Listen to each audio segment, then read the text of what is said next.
When we decided to start the league in 2016, I had been curling for a couple of years and had found myself curling with one other person who identified as gay. And we thought, it would be a great way to be subversive in our own sort of way, to find a couple of other, gay curlers and curl with them on Monday nights. The Loose Ends League invited us to take their second spot at Nationals because they couldn't send a team. So we went to Winnipeg in February. I'd never been to Winnipeg before, and met Jill Officer and Caitlin Laws, and I was totally starstruck. And but it was such an amazing experience, and we came back to St. John's on a high and really wanted to make that happen again and again, and needed to know how to do that. And so in talking to the organizers of the Nationals and Loose Ends in Halifax, we discovered we needed to start a league. And to be honest, that was the driving force behind starting Odds and Ends. For me personally, the league has been really important because when I joined, I was still pretty new in living in St. John's, and I had some friends through work, but I didn't have like a big circle or community. And so it meant a lot to me to be able to join the league, and now some of the folks in this league have been friends of mine for years.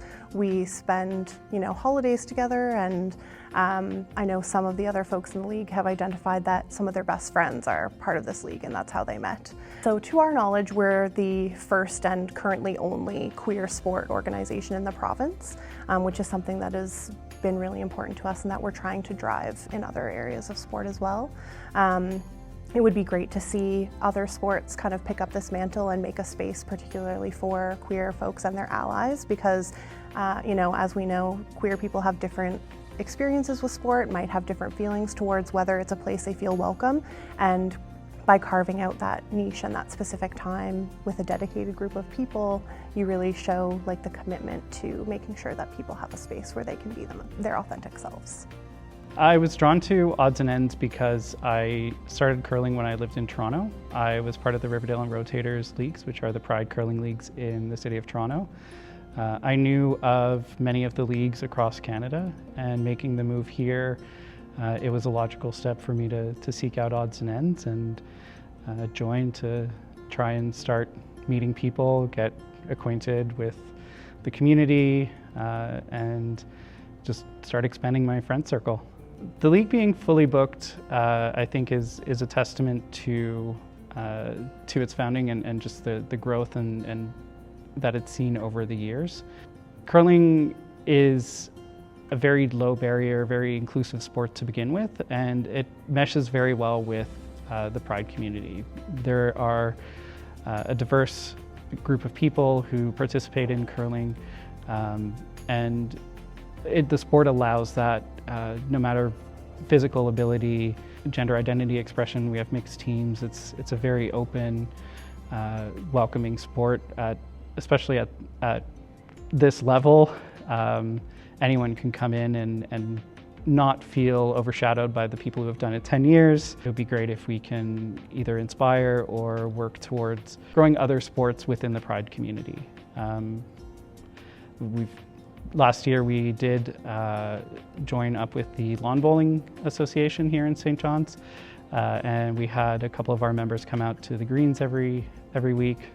The RE/MAC Centre and the broader curling community of the city, St. John's, has been phenomenal. We have felt 100% welcomed. There's never been any feeling of judgment. With everything, there's growing pains, we're all fighting for space here, which is very valuable and hard to come by. But it's never been about anything other than wanting to see everybody succeed. We host an annual bonspiel called the Big Jib Draw. I would venture a guess that almost half of the teams now come from local curlers who aren't necessarily members of the Odds and Ends League, but people who have discovered just how much fun we have, how much, how professional this bonspiel is run, and we've heard that feedback from lots of people, just how it's like a really tightly run ship, and they love attending our bonspiel every year. The ability for Odds and Ends to branch out and maybe offer curling to youth And that was always something that we had dreamed of, right from, you know, October of 2016, whether that looked like, you know, bring a youth to, you know, one night of curling and have them experience it, partnership with some of the queer youth programs in St. John's. I think there's lots of opportunity to do that. I know there are lots of ideas. I know there's lots of stuff that will come out of those ideas and the board members. But, you know, I just hope that this is around for many years to come.